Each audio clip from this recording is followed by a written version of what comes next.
Vilniaus rajone gyvenantis Vytautas Stirlikas su medžiu draugauja seniai, bet paveikslėlių ar kitų meno dirbinių nebuvo dar daręs. Sulaukęs senjoro amžiaus, Vytautas nusprendė pasimokyti ir šiuo amato. Bandau daryti jau šiuolaikiškai, pagal naujas technologijas, bet tokius lengvos darbelis, nes ten lentas pjaut reikia didelės technikos, didelių apimčių, o čia dėl savęs, savo malonumui. Praeitais metais Vytautas Stirlikas kreipėsi paramos pagal priemonę Parama verslo kūrimui ir plėtrai, technikai įsigyti. Dalį jau nusipirko, dabar po truputį mokosi dirbti su ja. Vis tik darbas mechaninis, jis padaro daug greičiau negu rankų darbas. Ir pasižiūri internete, pasiskaitai, surandi tas naujas technologijas, surandi įrengimus, viską, bet jeigu dar iš ES gauni eurą, tai gerai. Liko tik kiek daugiau nei 2 metai iki Lietuvos kaimo plėtros 2007–2013 metų programos kalendorinės pabaigos. Todėl šiemet sulaukta paraiškų antplūdžio. Iš viso per 2011 metus gyvenimo kokybės gerinimui kaime bei vietos iniciatyvoms gauta netoli 800 paraiškų, prašant daugiau kaip 350 milijonų litų ES paramos. 2011-aisiais ypač aktyviai pareiškėjai pretendavo į paramą pagal 2/3 krypties gyvenimo kokybė kaimo vietovėse ir kaimo ekonomikos įvairinimas investicinio pobūdžio priemonės, parama verslo kūrimui ir plėtrai ir kaimo turizmo veiklos skatinimas. Paraiškų gausa buvo tokia didelė, kad paramos kaimo turizmo veiklai skatinti ir verslo kūrimui bei plėtrai kaimo vietovėse nepakanka visiems pareiškėjams. Todėl Nacionalinės mokėjimo agentūros prie Žemės ūkio ministerijos specialistai tinkamus finansuoti projektus atrenka remdamiesi priemonių įgyvendinimo taisyklėse numatytais pirmumo kriterijais.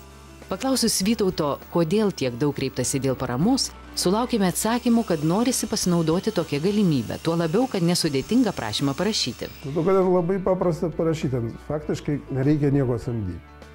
Gali pats viską įsiaiškinti ir parašyti. Verslo plano ten ypatingo nereikia. Šiemet pagal priemonę kaimo turizmo veiklos skatinimas pareiškėjų prašoma paramos suma beveik 55 milijonais litų viršijo šiemet minėtai priemoniai skirtą sumą 30 milijonų litų. Todėl buvo skirta papildomai 13 milijonų litų. Šiemet dar didesnė konkurencija, net 491 tarp pareiškėjų, kurie pretendavo į paramą pagal priemonę Parama verslo kūrimui ir plėtrai. Jie siekia beveik 227 milijonus litų paramos. Kadangi minėtai priemoniai šiais metais numatyta 40 milijonų litų, paramos gavėjai bus atrinkti remiantis įgyvendinimo taisyklėse numatytais pirmumo kriterijais. Priemonė Parama verslo kūrimui ir plėtrai skirta remti labai mažų įmonių ir kitų smulkiojo verslo iniciatyvų kūrimas ir plėtrą kaime, skatinant ne žemės ūkio srities veiklą, sukuriančią naujų darbo vietų bei papildomų pajamų šaltinių ir tokiu būdu gerinant gyvenimo kokybę kaime. Vytautas Stirlikas jau dabar įsivaizduoja, kaip jo dirbiniai ir jam, ir kitiems suteiks ne tik džiaugsmo, bet ir prasmės. Noriu pradėti vystyti 2 naujas temas.